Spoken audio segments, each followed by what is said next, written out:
और हाँ, हम अभ्यास यानी कि क्वेश्चन आंसर स्टार्ट कर लेते हैं।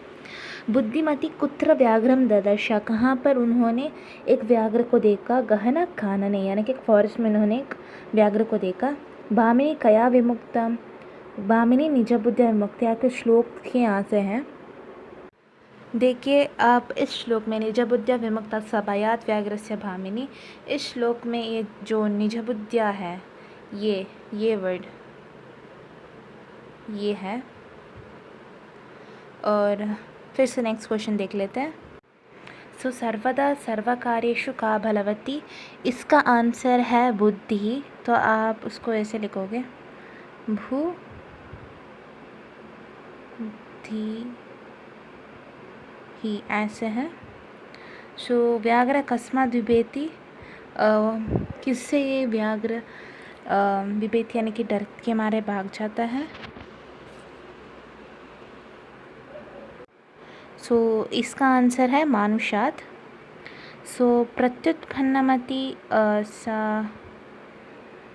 प्रतिपन्नति बुद्धिमती किम आक्षिपन्ति उवाच, उसके बाद में वो क्या कहती है, किसको आक्षिपन्ति यानी कि किसको मार मार के कहती थी। वो जम्बुक यानी कि आपकी जाखल भैया को मार मार के कहती थी।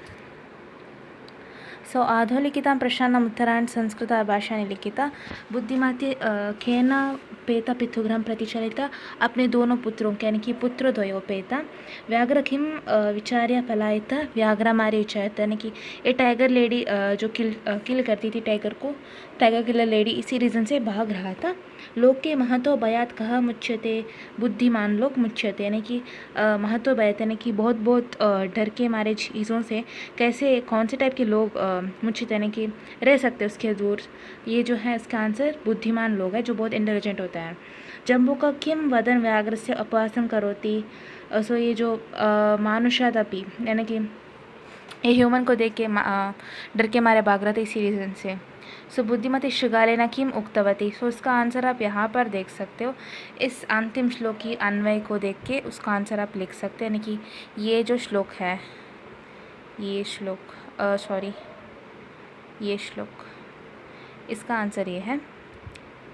सो नेक्स्ट आप आते हैं अधोलिखितानि वाक्यानि घटनाक्रमानुसारं लिखता। सो मैं इसका आंसर आपको दे दूँगी।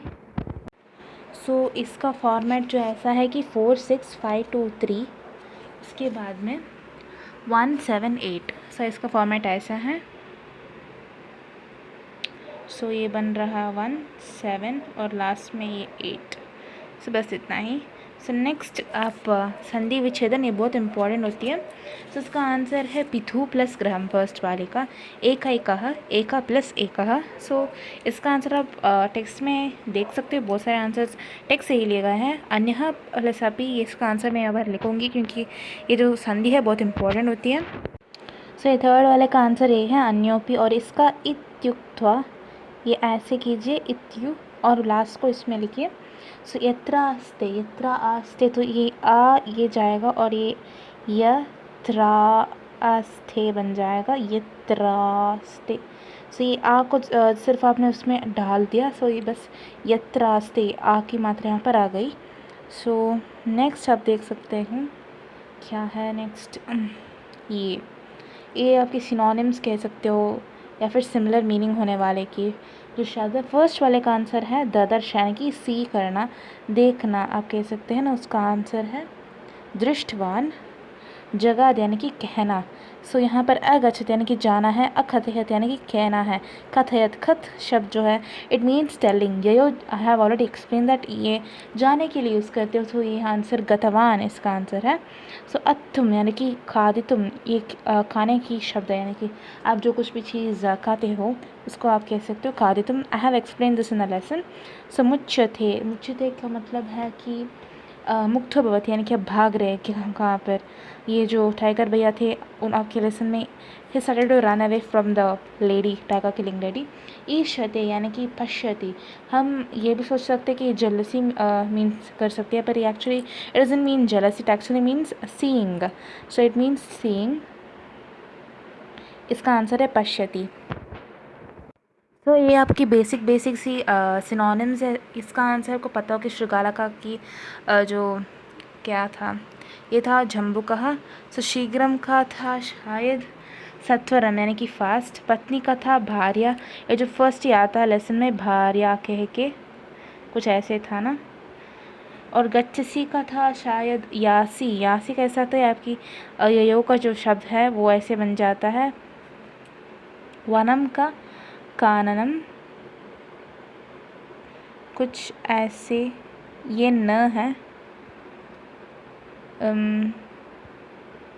So actually it's quite important कि आप अपने ग्लॉसर यानी कि जो वर्ड्स दिए हुए होते हैं उनको रीड करें। आपके लेसन के बाद में जो वर्ड्स दिए होते हैं उसी में से बहुत सारे सिनोनिम्स आते हैं। सो नेक्स्ट, पाठ चित्वा विपरीतम पदम चिनुता। So actually it means that आप उसका एंटोनिम्स लिखे। प्रथमा का होती है अंतिम। I be just writing it here. So इसका होती है अंतिम यानी कि लास्ट वाला। उक्त्वा की आप अपोजिट को कुछ ऐसे लिख सकते हो, अनुक्त्वा और बाद में ये न है। ओके, एंड नेक्स्ट इज अधुना। इसका अर्थ है अभी। अधुना और पूरा यानी कि वंस अपॉन अ टाइम आप जो यूज़ कर सकते हैं, जो आपके स्टूडेंट्स के स्टार्टिंग में आते हैं ये वर्ड पूरा नहीं है, पूरा। अवेला का बस वेला है, दिस इज़ द एंटोनिम। बुद्धिहीना, यही ना को कट करके आप बुद्धिमती बना सकते हैं। आपके चैप्टर का नेम नहीं ये है। सो नेक्स्ट बस उतना ही है शायद, नेक्स्ट शब्द ऐसा नहीं है। सो आप यहाँ पर एक न्यू वर्ड को देख सकती हो, ये मारना का हंती हता हंती, ये जो वर्ड है it's also quite important in learn this if you have time. So बस उतना ही था इस चैप्टर 2 के लिए। I will be back with new chapters. Thank you for listening and please subscribe to this channel for more such nice updates. और मैं I will try to upload more and more Sanskrit videos. Thank you.